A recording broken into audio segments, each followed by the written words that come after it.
Bonjour et bienvenue sur un nouvel épisode du podcast La Pointe. Je suis Christophe Augier, je suis en compagnie de Frédéric Durand. Bonjour Christophe, bonjour à tous.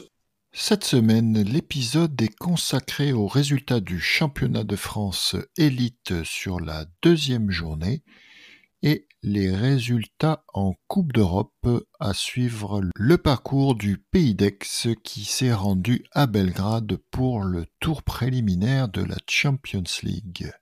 Allez, c'est parti!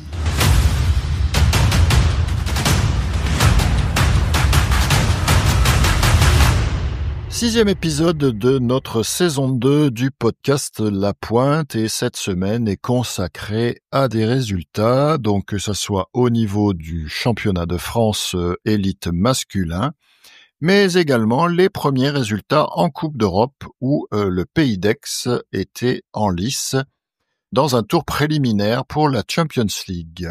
Pour commencer, Frédéric, je te propose qu'on attaque, ainsi qu'à nos auditeurs, de commencer par le championnat de France avec un match avancé où Strasbourg se déplaçait à Nice, et sans aucune surprise, je dirais, puisque Nice s'est largement incliné face à Strasbourg 8-16, après avoir encaissé quand même dans la première période un 6-0. Au niveau de l'équipe, on avait Strasbourg qui s'était déplacé au complet.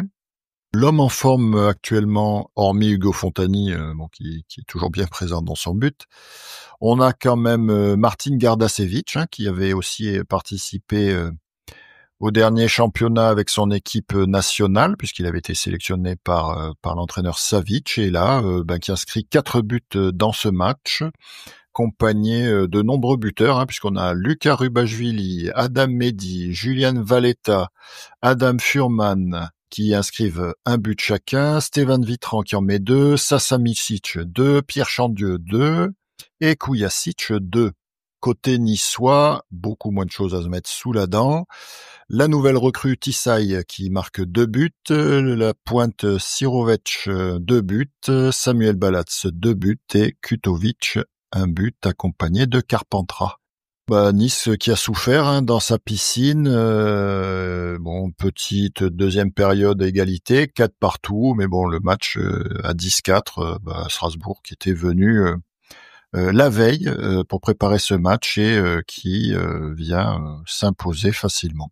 Ouais, Christophe, on connaît le sérieux d'Olivier Chandieu dans la préparation de ces matchs-là. Comme tu dis, ils sont venus la veille. Je pense qu'ils auraient quand même gagné s'ils étaient venus le jour même, mais ils ont préféré quand même venir la veille pour être frais le lendemain et pour éviter un écueil. L'année dernière, il s'était imposé très très difficilement à Nice, d'un but. Et d'ailleurs, Olivier avait été très très content de repartir avec les 3 points parce que le partage des points aurait pu être largement plus, juste. Peut-être qu'ils ont été échaudés par leur début de match l'année dernière. Là, ils ont pris les rênes dès le début, 6-0 fin de première. Le match était, je vais pas dire déjà terminé, mais 6-0, c'est toujours difficile de s'en remettre. Et puis, il y a eu une espèce de cavalier sol. Nice a perdu Manatea assez rapidement avec une fracture du nez sur un choc avec Micic en pointe. Et comme je l'avais dit, ils ont déjà perdu Théo Barzottelli et Sacha Sigvald en début de saison. Donc un joueur qui est parti à Monaco, l'autre qui a décidé d'arrêter. Tu perds maintenant Manatea Mathieu. Ils n'ont pas un effectif pléthorique derrière, en qualité en tout cas. Donc face à un effectif bien plus rodé côté Strasbourg, écoute, pas trop de surprises à ce niveau-là, et la défaite est somme toute logique, l'écart aussi.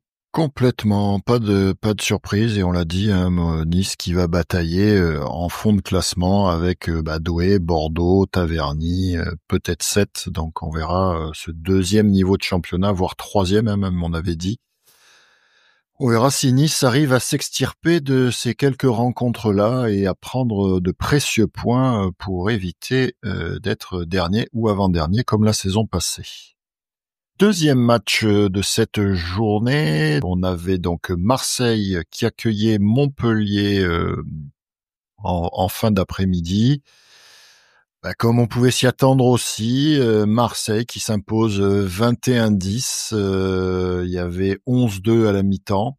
Pas de grande surprise, une équipe marseillaise assez sérieuse, Petar Tesanovic qui a fait un très bon début de match, accompagné par Garcia. De l'autre côté, Dario Garcia, jeune joueur, en tout cas joueur formé au club à Montpellier, qui avait fait de bonnes prestations la saison dernière, on l'avait souligné, et là donc qui attendait ce moment avec impatience, puisqu'un article est paru, je crois, dans le Midi Libre sur lui cette semaine, et qui se retrouve en premier gardien et qui a fortement limité quand même les nombreux assauts de Marseille, et qui est une bonne surprise, je trouve, qui est un bon gardien. Donc ça fait toujours plaisir de voir un jeune évoluer dans son propre club. Voilà, Tesanovic qui a été très sérieux en début de match. Bon, malheureusement, j'ai pas vu la fin de match, mais je pense que Arshak a dû rentrer en fin de match aussi. Donc on avait quand même dans ce match-là que 4 étrangers côté marseillais, donc Tesanovic, Drazovic, Larumbe et Kalogiropoulos. Et la présence pour la première fois du jeune Danovski, en provenance de Monaco, qui jouait l'année dernière encore donc en National 1 et qui a fait sa première apparition, qui est rentré assez vite dans le match. Je crois que dès la deuxième période, il est rentré. Sur la feuille, on avait aussi Audouin de Rivières, joueur formé au Cercle des Nageurs de Marseille, qui était sur la feuille. Et on avait donc, en termes d'absence, le capitaine Hugo Crouzilla, qui était remplacé au capitanat par Thomas Vernou. Et ça a été très positif d'ailleurs pour lui, parce qu'il a été impressionnant dans ce match, en tout cas surtout en première période. Donc il finit avec 8 buts. 2 buts en première période, tout en puissance, comme on sait qu'il sait le faire. À un moment, il prend le ballon, on dirait qu'il attrape une balle de tennis et il envoie un missile au fond des buts. Il a même été en pointe, défendu en pointe, enfin il a été partout, et donc très gros match du néo-capitaine marseillais sur ce match-là, Thomas Vernou. Et en absence, on avait toujours Spajic qui est toujours blessé, Gabamasi qui était en tribune, et Nadji qui prenait pas part à ce match.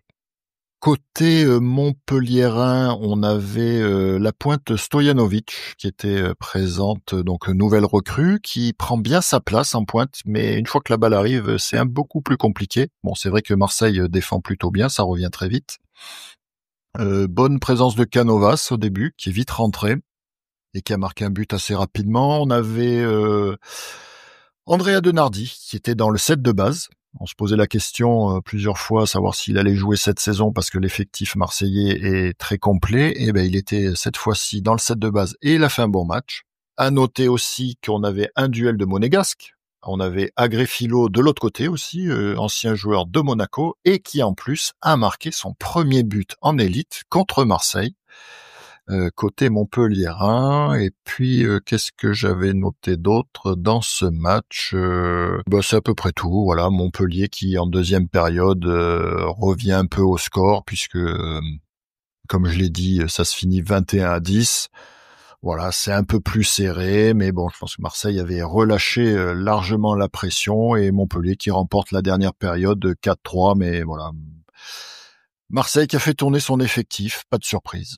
Ouais, je pense que alors maintenant que les bassins sont réduits à une taille de 25 mètres, ça nous propose des matchs avec plus de buts.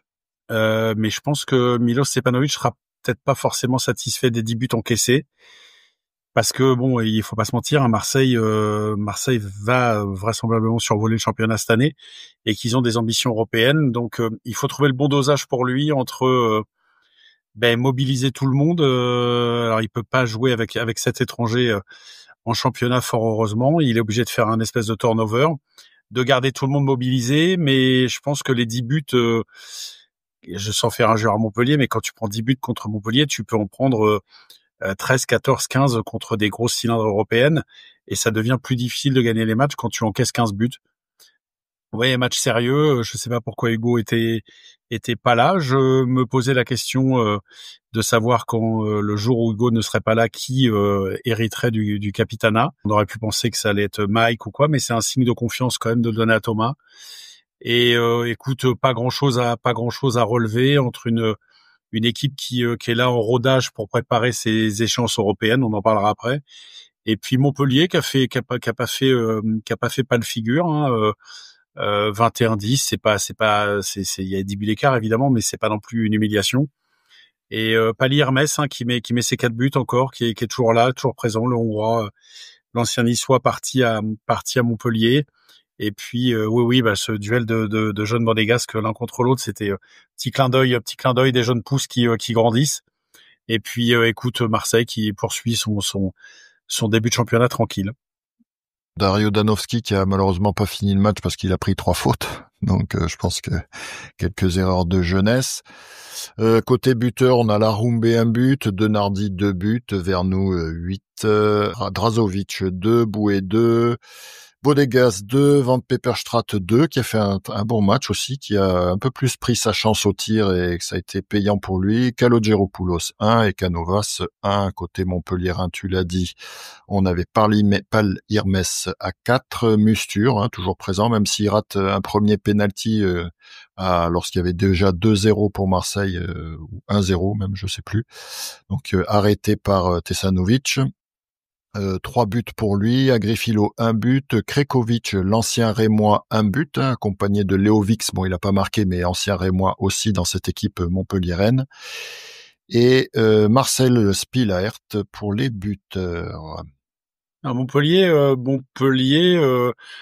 a une belle petite équipe, même s'ils ont perdu des joueurs. Ils ont une équipe assez équilibrée, comme tu dis, un bon gardien, une pointe, donc un axe quand même qui est fondamental au water-polo. Et puis après, écoute, une équipe qui est pas vilaine et qui ambitionnera, à mon avis, d'aller au-delà de la 4e place. Ça sera une équipe à suivre en tout cas. Oui, on verra. Bon après, on sait que voilà, c'est pas. Je pense que même si Montpellier a joué sur un faux rythme et des fois, bon, ça peut occasionner des matchs serrés, mais je pense que voilà, Montpellier, l'effectif quand même est pas mal renouvelé, donc ils travaillent pour la suite. Et c'est pas contre Marseille que voilà, ils espéraient faire quelque chose, je pense, mais plutôt voilà travailler. Ils ont beaucoup joué en M-zone, donc je pense qu'ils travaillent pour ça. Troisième et dernier match de cette journée, puisque le 4e match qui devait opposer Taverny à 7 est reporté au 21 février, on l'a annoncé au dernier épisode. Il nous restait le match Bordeaux-Douaisis Aglo Waterpolo, duel des 2 promus de la Nationale 1 cette année, et Douai qui s'impose sur le fil 9-8. Et un match qui a été du coup serré jusqu'à la fin, malgré la très bonne entame de Bordeaux à domicile, puisqu'il mène le premier quart-temps 4-1. Mais petit à petit, Douai ne s'est pas démobilisé et a su revenir et passer devant au dernier moment. Alors l'année passée, en fait, Bordeaux n'a pas réussi à réitérer, j'allais dire pas le mini-exploit, puisqu'ils ont fini 2e, mais ils avaient quand même gagné après match nul. Ils avaient gagné au tir au but chez eux à domicile, donc c'était le dernier match de la saison N1. Et là, donc, ils se retrouvaient au bout de la 2e journée pour un remake de ce match-là. Et là, c'est Douai qui a réussi à s'imposer. Donc, je pense que les joueurs bordelais ont été, je pense, particulièrement déçus de perdre forcément ce match-là, parce qu'on sait qu'il y aura pas forcément beaucoup d'opportunités de gagner des matchs pour eux cette saison. Malheureusement, ça va être difficile. Enfin, difficile à suivre, donc je vais faire un petit avant de te passer la parole, Frédéric, mais c'est vrai que l'année dernière on se plaignait un peu de la qualité des diffusions de matchs. Cette année ça avait pas trop mal démarré parce qu'il y avait 2 matchs sur 3 qu'on pouvait suivre sur Sportall, et là à part Marseille, c'est compliqué de suivre les matchs et de pouvoir les débriefer comme il faut, donc c'est un peu dommage. Donc maintenant, bon, sur Sportall, c'est gratuit, mais on a perdu quand même sur la qualité, sur la quantité plutôt, même en nombre de diffusions, et c'est bien dommage. Ouais, Christophe, un match comme tu l'as souligné, je te rejoins évidemment là-dessus. Les opportunités pour Bordeaux cette année seront, j'allais dire, maigres. Il y en aura, mais elles seront maigres quand même. Et la venue de Douai, évidemment, était la meilleure fenêtre de tir pour eux pour pouvoir engranger des points à la maison. Il l'avait fait l'année dernière en battant Douai, en les empêchant de faire un grand chelem sur la saison. Et puis alors, le match est peut-être arrivé un peu trop tôt pour eux. On le saura après dans la saison. C'est peut-être arrivé un petit peu tôt, mais écoute, ils ont pris le match vraiment par le bon bout. Ils mènent 4-1. Alors même si bon, plus 3 au polo maintenant, il reste 3 périodes à jouer, ça veut rien dire. Ils ont enchaîné tout de suite par un 5-1. Donc bon, on s'est dit quand même que la suite allait être pas mal. Ils mènent encore mieux, j'allais dire. Ils mènent 8-5. Il reste 6 minutes. Et puis bah là, écoute, tout s'écroule un petit peu dans ce match-là, puisqu'ils finissent par un 4-0 rédhibitoire en 6 minutes. Douai qui les crucifie à très peu de secondes de la fin du match. Et écoute, bah, quand tu mènes de 3 buts, il reste 6 minutes, tu peux quand même à minima ambitionner les pénaltys. Une éventuelle, mais il y aura même pas ça, donc Bordeaux repart avec 0 points. Et Douai, pour son entrée en matière en élite après 3 saisons sans jouer à ce niveau-là, bah écoute, bah commence par engranger 3 points qui seront précieux pour la suite. Et puis bah Bordeaux, s'ils veulent éviter la dernière place, alors, je sais qu'il reste beaucoup de matchs, mais il faudra les gagner à Douai. Je les vois pas quand même finir autrement que dernier s'ils perdent 2 fois Douai. Donc il faudra aller rattraper ces points-là à l'extérieur et puis essayer d'accrocher Taverny, Nice, 7, qui seront des équipes qui seront un peu plus à leur portée. Ouais. Côté statistique, côté buteur, eh bien on a le meilleur buteur de l'année dernière en N1 qui a opéré à nouveau dans ce match, puisque Omaël Michel finit avec 5 buts, accompagné de l'ancien Rémois Souk Williamson, 2 buts, Jackson Taylor, 1 but, Florent Lasseron, 1 but. Côté bordelais, on a Paul Delpech, 1 but, Alex Devonish, ancien Rémois aussi, 1 but, Nestor Linchneau, 2 buts, Mattia Barella, l'italien, 1 but, et Adrien Crosetti, 3 buts. Ouais, écoute, voilà, le duel des promus a tourné à l'avantage des ch'tis qui engrangent d'abord de 3 points, ce qui est toujours bien, parce que c'est pareil pour Douai, hein, les occasions de gagner des matchs, il va y en avoir aussi, mais faut pas te rater sur le peu d'occasions que tu as. Donc eux, bah écoute, ils ont fait le plein de confiance, ils gagnent là-bas, et puis ils vont pouvoir préparer. Je crois que ils jouent Taverny, tu m'as dit non? Ils reçoivent Taverny, un truc comme ça. Ouais, en Euh, février, ah d'accord, ok. Donc je crois. bah écoute, non, bah bah, ils préparent au mieux ils entament leur saison la meilleure des façons. Oui, c'était le premier match de Douai et le deuxième de Bordeaux qui s'était déplacé à Strasbourg pour le premier match. Pour clôturer cette page élite, donc on aura pour la prochaine journée, enfin la journée 3, entre le 26 et le 27 septembre pour l'élite, uniquement encore 3 matchs qui se dérouleront, mais on aura le début d'autres championnats, donc on pourra pouvoir donner d'autres résultats. Ce qui nous attend sur la journée 3, donc le vendredi 26 septembre à 21h est prévu donc Douai-Nice. Ça donnera aussi des indications sur la suite du championnat. On a un Pays d'Aix Taverny qui, pour cette troisième journée, Taverny, ça sera uniquement son premier match.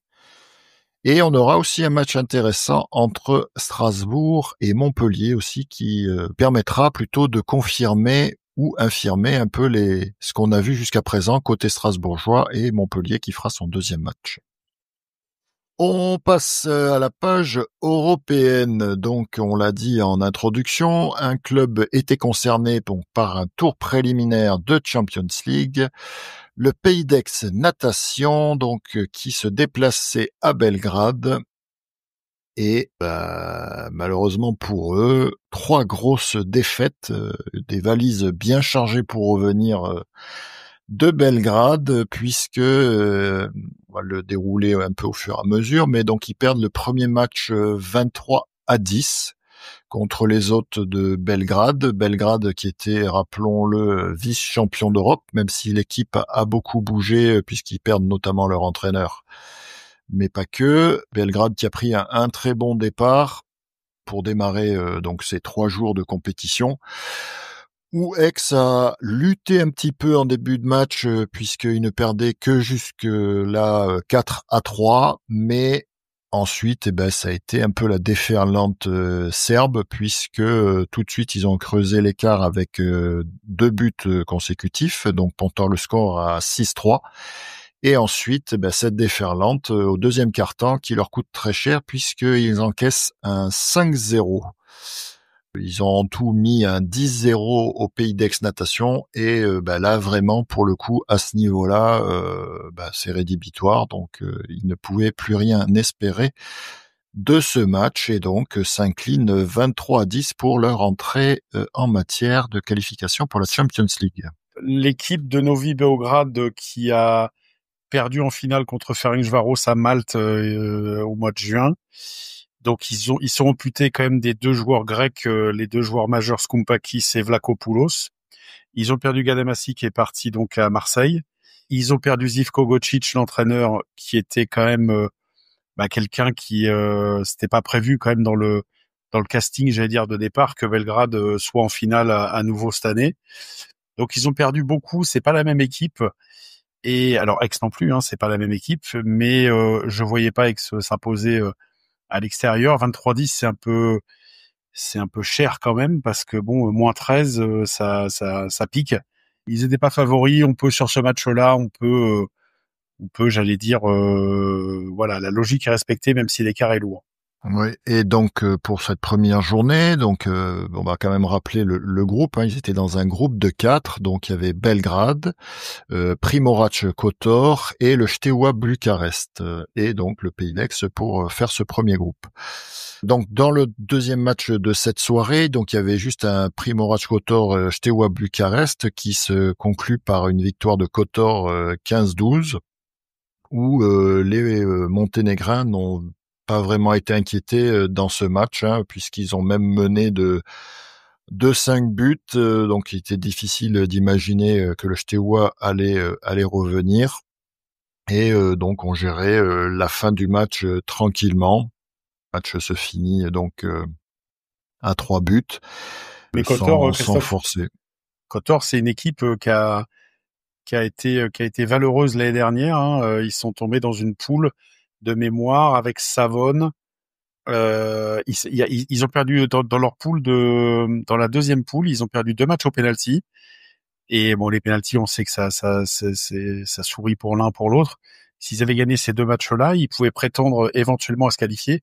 Donc Kotor, c'est une vraie équipe, et tu vois, ils battent le Steaua que de 3 buts. Ça veut quand même ça montre un petit peu quand même la valeur du Steaua Bucarest.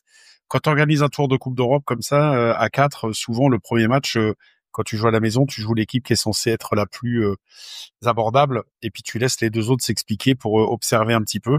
Donc Belgrade avait choisi de jouer Aix, et puis écoute, on va voir par la suite qu'effectivement Aix s'est révélé être le petit poussé large de la poule. Ouais, tout à fait. Peut-être, bon, on va continuer à dérouler les résultats du Pays d'Aix, et on donnera ensuite les résultats des autres matchs, voilà, avec quelques surprises quand même dans ces résultats. Deuxième match pour le Pays d'Aix, donc autre, on vient de le dire, hein, autre grosse équipe à jouer, Primorac Kotor, donc qui avait disputé les phases l'an passé. Et là, nouvelle défaite du Pays d'Aix, hein, 17-8, donc 5-2, 3-1, 3-3, 6-2. Match difficile à aborder, hein, quand t'es pareil, 8-3 à la mi-temps, souvent on donne un peu ces temps-là. Voilà, Primorac, une équipe, même si les équipes souvent dans ces pays-là, chez les Monténégrins, les Serbes, on sait qu'il y a beaucoup de mouvements dans les équipes, mais voilà, ça reste des équipes rodées, avec des joueurs, même si on les interchange, ils sont toujours présents, et le Pays d'Aix qui a souffert dans ce deuxième match, et du coup qui les condamne, puisque dans ce groupe-là, je vais le dire dès maintenant, en fait les 2 qualifiés étaient déjà connus. Ouais, à l'issue du deuxième match, vu que Aix avait enregistré sa deuxième défaite et que le Steaua Bucarest de l'autre côté faisait de même, les 2 premiers de la poule étaient qualifiés pour le tour d'après en Champions League, et les deux derniers étaient reversés en Eurocup. Donc ça veut pas dire que la saison européenne d'Aix s'arrête à Belgrade. La saison de Champions League, oui. Comme tu l'as dit, le Monténégro, qui est un pays de 700 000 habitants, mais qui produit des joueurs comme ça à la file, j'allais dire. On a parlé des résultats des jeunes cet été, et donc qui s'impose assez logiquement contre Aix, donc qui élimine Aix et qui se qualifie par la même occasion. Donc il restait que dans cette même journée, on a Belgrade qui s'impose 20-6 contre le Steaua Bucarest. Donc je pense que Bucarest avait laissé peut-être pas mal de force dans ce premier match. Un peu comme Belgrade, un peu comme Aix, du coup, a mis le paquet un peu en début de match, puisque le Steaua prend 7-0 en première période. Et ensuite, on a un 3-2, 5-2, 5-2. Donc voilà, la Bucarest qui a été inexistant dans ce match, et Belgrade, qui a à domicile, qui a pas forcé, quoi. Comme on l'a dit, Belgrade et Primorac qui étaient déjà qualifiés donc à l'issue de cette deuxième journée, comme on le verra un peu plus tard dans les résultats, mais au bout des 2 journées, tous les qualifiés pour le tour principal de Champions League étaient connus. Sachant que c'était un peu plus facile puisque dans les autres groupes, il n'y avait que 3 équipes à chaque fois, donc au bout de 2 journées, c'était normal que les lauréats soient connus. Une dernière journée à disputer, même si on vient de le dire, les deux équipes finissant 3e et 4e, quel que soit le résultat de ce match, opposant donc le Steaua à Aix-en-Provence, les deux équipes étaient qualifiées pour l'Eurocup. Et malgré ça, je trouve que c'est assez dommage que on ait ce résultat, puisque Aix s'incline 21-8 contre le Steaua Bucarest, qui s'était déjà lui-même incliné la veille lourdement, et Aix qui perd encore lourdement contre la dernière équipe de ce tournoi. Ouais, Christophe, alors je fais une petite aparté, c'était l'occasion pour Sylvian Kolorowski de retrouver, d'être face à ses anciens, son club formateur, hein. Il a été formé à Aix, même s'il est passé par Marseille, il a été formé à Aix, donc c'était l'occasion pour lui d'affronter Aix en Coupe d'Europe. Alors écoute, autant Belgrade et Kotor, bon, tu peux mettre ça, mais là, moins 13 contre non pas le champion de Roumanie, puisque c'est Oradea qui a été champion. Si tu veux, ce qui m'interpelle un petit peu, c'est que le vice-champion de France, quand il joue le vice-champion de Roumanie, donc on rappelle quand même que les équipes nationales sont destinées, même si évidemment le gros de l'équipe de France joue à Marseille, j'en suis bien conscient. Mais le deuxième du championnat de France fait moins 13 contre le deuxième du championnat de Roumanie, pas le championnat d'Italie ou le championnat de Hongrie. Mais la Roumanie, c'est une équipe, c'est un pays que tu dois challenger, que tu dois battre, qu'il faudra battre si tu veux t'en sortir un petit peu dans les compétitions. Et là, c'est un signal quand même 21-8, c'est le pire résultat. Le pire résultat qu'ils ont fait du week-end, en fait, moins 13, ils ont fait moins 13 aussi contre Belgrade, mais alors je veux pas entendre parler on était déjà éliminé, tout ça, parce que Bucarest, c'était le même cas. Donc les deux équipes étaient éliminées. Et je trouve que la campagne européenne, moins 35 au goal average en 3 matchs, ça fait du 12 buts de moyenne. Le débours est quand même super important. Et ce match quand même contre Bucarest, je suis un peu circonspect par rapport à cet écart contre encore une fois un pays avec lequel on doit rivaliser. Ouais, je suis d'accord. Bon, malheureusement, on n'a pas de statistiques autres, buteurs, etc. sur ces matchs-là. Malheureusement, j'ai pas trouvé d'infos. Mais bon, c'est vrai que ça fait lourd, hein. Je disais, voilà, Aix qui repart avec des valises bien remplies de son voyage à Belgrade. On espère qu'ils pourront, en championnat, on sait que le niveau est complètement différent. Bon, en recevant Taverny à domicile le week-end prochain, ils devraient pouvoir, on verra s'ils ont quand même un peu le déplacement dans les jambes, mais bon, s'imposer facilement. Mais là, ça fait lourd, quoi. Ça fait lourd et ça renvoie pas forcément une bonne image de notre water polo français. Dans l'autre match de ce groupe, on avait le duel entre le premier et le deuxième qui s'était imposé jusque-là. Et ça s'est conclu par un match nul et remporté ensuite 5 tirs au but à 3, et c'est Kotor qui s'impose après un 13-13, et Kotor qui finit donc premier de ce groupe qui était à Belgrade. Donc Belgrade à domicile a perdu en penalty, on sait que c'est un peu la loterie, mais qui du coup a quand même perdu. Kotor qui finit premier. Bucarest avec 3 points, donc finit troisième, et le Pays d'Aix dernier avec 0 points. Concernant les autres groupes, on avait donc 2 poules ensuite à 3 équipes, et on avait donc d'un autre côté Spandau, Vasas et Sabadell.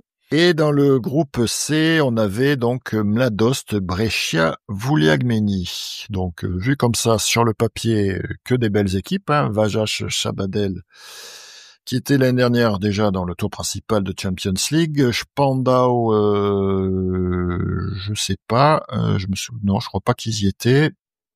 Et après, Mladost était en Eurocup, qui avait été en finale, et Brescia Vouliagmeni, Brescia était présent en Champions League et Vouliagmeni, je crois, en Eurocup, hein, il me semble. Donc forcément une équipe qui allait rester sur le carreau dans ces groupes-là. Et donc premier match, on avait donc un Spandau Vasas, et Spandau qui s'incline d'un but. Donc qui s'incline contre les Hongrois de Vasas, qui a renouvelé son équipe, mais voilà, ça fait partie des pays que vous changez l'équipe, ils sont toujours quand même là, même si on pense qu'ils vont être moins forts.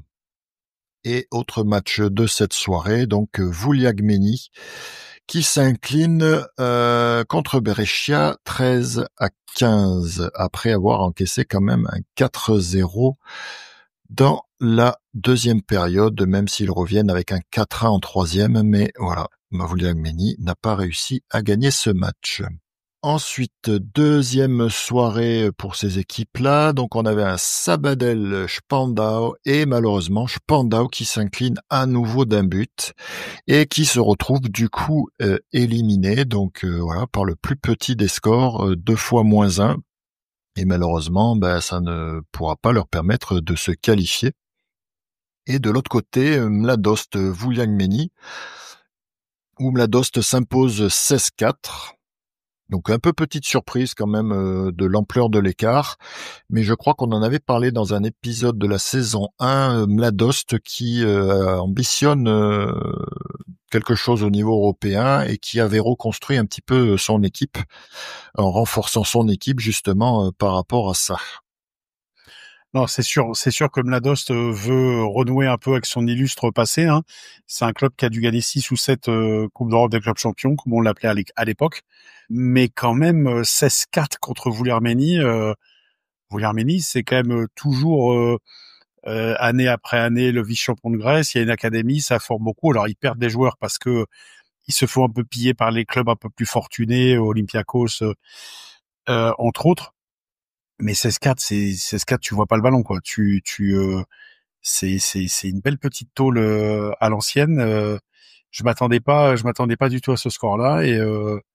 Ouais, Vouliagmeni. Alors peut-être que bon, comme ils avaient perdu Brescia la veille et que peut-être que le score s'est fait un peu rapidement, ils ont peut-être lâché quand ils ont vu que la qualif était plus possible. On sait pas trop le management, tout ça qu'a dû faire Vujasinovic, mais c'est vrai que ça pique. 16-4, ça pique.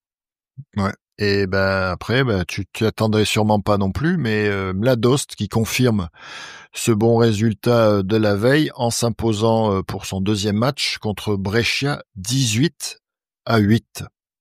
Donc très grosse deuxième période et troisième, 3-0, 5-1 en faveur de Mladost, donc qui confirme ce premier résultat. Et Brescia, pareil, même s'ils ont perdu pas mal de joueurs, l'équipe est renouvelée, ça pique aussi. Disons que quand tu vois que Brescia bat Vouliagmeni que de 2 buts et que Mladost met 12 buts finalement c'est un peu logique, hein, ils mettent 12 buts à Vouliagmeni, ils en mettent 10 à Brescia. C'est presque c'est presque normal. Le polo, je vais dire le polo yougoslave, parce que c'est quand même des anciens pays de l'ex-Yougoslavie, que ce soit les Monténégrins, les Serbes et les Croates. Là, on a vu les 3 pays qui constituent l'ex-Yougoslavie. Il y a une densité, inépuisable de talent. Tu imagines quand même avant le championnat de Yougoslavie, quand il fallait te te faire toutes ces équipes-là en un seul championnat, les Juk Dubrovnik, les Kotor, les Jadran Split, Mladost, Partizan, Étoile Rouge, tout ça, c'était le championnat le plus fort en talent, sans conteste. Et puis, bah, tu t'aperçois que 25, 30 ans après, ils sont toujours là. C'est vrai que, alors Brescia, c'est plus le Brescia d'avant quand même, hein. Ils ont perdu Irving cette année encore. Brescia se déplume tous les ans. Ils ont fait la course à l'armement pour essayer de contrecarrer Recco. Ils y sont arrivés une fois. Ils ont été champions. Ils ont gagné la coupe. Ils ont été champions. Mais ben, tu t'aperçois que d'année en année, ouais, ils perdent des éléments majeurs. Et puis bah tu peux pas te renouveler éternellement. Donc ils s'accrochent maintenant à leur deuxième place en championnat en essayant d'écarter Savone, Trieste, Ortigia, mais c'est plus le Brescia quand même d'avant qui a fait fini même, qui a une médaille de bronze en Champions League et qui a gagné des coupes de la laine. C'est plus ce Brescia là. Ouais, mais bon, après ils étaient déjà qualifiés, donc peut-être qu'ils ont un peu lâché un peu le match aussi. On saura pas, mais peut-être une possibilité. Ce qui nous donne donc dans les classements des groupes, on a Vachash. Ah non, j'ai oublié un match. Pardon. Avant ça, on avait quand même aussi un Vachash Sabadell et Vachash qui s'impose 12-10 contre Sabadell. Belle petite équipe Sabadell aussi, mais voilà, c'était serré jusqu'à la mi-temps puisqu'il y avait 6-5, mais la troisième période 6-3 en faveur de Vachash leur a permis ensuite de gérer la fin du match. Ce qui nous donne au classement de ce groupe B donc un Vachash Sabadell Spandau, donc Vachash et Sabadell sont qualifiés, et un Mladost Brescia Vouliagmeni dans le dernier groupe où Mladost et Brescia sont qualifiés. Du coup, avec ces matchs-là, on connaît les poules de la Champions League à venir, avec donc la composition de 4 groupes. Premier groupe, le groupe A, on a Radniki, Olympiakos, Vachash et Mladost, donc un groupe extrêmement relevé, c'est quasiment le groupe de la mort, mais je te laisse compléter. Ouais, un groupe hyper relevé parce que Radniki s'est grandement renforcé en faisant revenir, j'allais dire, Perlenovic entre autres, et qui a des ambitions, de réelles ambitions de rejoindre le Final Four. Olympiakos, c'est un candidat toujours. Ils ont fait une saison un peu mi-figue mi-raisin l'année dernière, mais c'est quand même toujours. Ils vont pas se manquer tous les ans, donc c'est quand même une équipe qui est toujours pénible. Le Vasas, on a vu que bon bah ils sont passés dans une poule qui était pas si facile que ça. Ils finissent premier de la poule. Et le quatrième, tu m'as dit que c'était Mladost, donc dont on vient de parler, qui est passé là. Donc là, pour extraire deux équipes, tous les points vont compter, tout va être cher. Difficile de se prononcer, mais je vois un petit Radniki, je vois peut-être Radniki Mladost et Olympiakos qui passe à la trappe. C'est le pronostic que je ferai, même si pronostiquer n'est pas vérité. Ouais, ça laissera quand même une belle écurie, une ou deux d'ailleurs, sur le carreau. Dans le groupe B, on a donc Belgrade, Jadran, Pro-Recco et Jadran Split. Donc Jadran Ercegnovi et Jadran Split, Recco et comment dirais-je Belgrade. Et Novi Beograd. Donc Novi Beograd Recco, ça a été la finale ça a été la composition de deux finales de Champions League récemment. Même si on l'a dit, Belgrade est plus au niveau qu'ils avaient avant. Recco, eux, bon bah on sait très bien que tant qu'ils seront là, ils compteront parmi les têtes de série quand même de cette affiche là. Donc je vois Recco passer. Et puis ensuite, écoute, après c'est ouvert, pas un duel, mais un trio de clubs de l'ex-Yougoslavie, les deux Jadran et puis Novi Beograd. Écoute, à suivre, peut-être une petite pièce sur Split, mais une toute petite, pas un billet, une petite pièce. Ouais, on a un Serbe, un Croate, un Monténégrin, effectivement, et un Italien pour compléter ce groupe. Pas évident non plus. Le groupe C, donc là, on devrait peut-être y voir un peu plus clair. Dans le groupe C, on a le FTC Télécom, donc l'équipe championne d'Europe et championne de Hongrie, Primorac Kotor, le Oradea, le club roumain, et Brescia. Eh oui, Ferencváros, on va pas se mentir, il n'y a pas un grand suspense par rapport à la qualif de Ferencváros dans le tour d'après. Ensuite, Kotor, Brescia, Oradea, je les vois quand même un peu écartés. Mais Kotor, Brescia, je vois quand même Kotor passer. Mais les Italiens, c'est toujours très compliqué. Match aller-retour, tout ça. Écoute, je vois Kotor, mais d'une courte tête devant Brescia. Ouais, après ils ont assuré l'essentiel, ils se sont déjà qualifiés, c'était leur objectif probablement déjà, et maintenant certaines équipes vont pouvoir peut-être travailler pour la suite et on aura peut-être des belles surprises et des bons matchs aussi à débriefer. Mais il faut rappeler Christophe, que pour que les gens comprennent bien, c'est 4 poules de 4, les 2 premiers sont qualifiés. Ça fait 8 équipes qui constituent à nouveau 2 poules de 4. Et à ce moment-là, les 2 premiers de chaque poule vont au Final Four. Donc là, c'est le deuxième étage de la fusée, j'allais dire. Il y a eu le premier étage où Aix a participé. Là, maintenant, c'est le deuxième. Et ensuite, il faudra se qualifier et être dans les deux. Donc, il y a un deuxième écrémage. Mais ça sera quand même... le plateau est assez riche quand même. Ouais. Et dans le groupe D, moi je dirais que Marseille s'en sort bien quand on voit toutes les autres écuries. Donc Marseille qui sera accompagné du Sabadell, Hanovre et un adversaire assez connu pour eux maintenant, Barceloneta. C'est vrai que les Marseille-Barceloneta, ça devient, j'allais dire, un classico parce que entre le Final Four plus ils étaient déjà dans la poule l'année dernière. Je crois qu'ils ont été dans la poule il y a 2 ans. Donc 2 équipes qui se connaissent bien. Je pense que Marseille sera favori de cette confrontation parce que tu perds pas Granados et Perron comme ça. C'est compliqué quand même de survivre au départ quand même de 2 joueurs majeurs comme ça, plus l'entraîneur. On oublie des fois le poids d'un entraîneur dans les résultats, mais Elvis Vatovic s'en va et est parti à Olympiakos. Donc Marseille s'est renforcé, Barceloneta s'est un petit peu amoindri. Ça veut pas dire que Marseille est sûr de gagner, mais je pense que Marseille sera favori quand même de cette confrontation-là. Et je vois pas, il faudra faire attention. On se rappelle que Marseille avait trébuché au Vasas l'année dernière et ils ont été obligés de galoper pour rattraper cette défaite-là. Ensuite, donc il faudra pas prendre à la légère Hanovre, même si bon, vu les forces en présence, je vois pas quand même Marseille se faire surprendre. Et puis Sabadell c'est une équipe qui est toujours très performante, c'est une bonne équipe, mais c'est quand même d'un standing inférieur, même si le polo espagnol est très bon, ils sont champions du monde, hein. Les Espagnols, l'équipe nationale, une grande partie de l'équipe nationale vient de Barceloneta, bien sûr, mais c'est dans les cordes de Marseille d'écarter Sabadell. Et il faudra, je pense que les Marseillais viseront une première place pour avoir un tirage au sort pas plus clément, mais peut-être un peu plus abordable après dans la poule de 4. Quand tu finis premier de ta poule, tu rencontres normalement 2 deuxièmes de l'autre côté. On verra ce que ça donnera et on espère que Marseille effectivement devrait et se qualifiera pour ce 3e étage de la fusée. Et pourquoi pas pour le 4e qui se déroulera à Malte aussi encore, puisque je crois qu'on l'avait dit, ils accueilleront le Final Four pendant quelques saisons encore. Et voilà, on arrive déjà à la fin de cet épisode. Malgré le peu de nombre de matchs, on a quand même réussi j'espère, à vous faire vivre avec mon ami Frédéric tous ces matchs un petit peu de l'intérieur.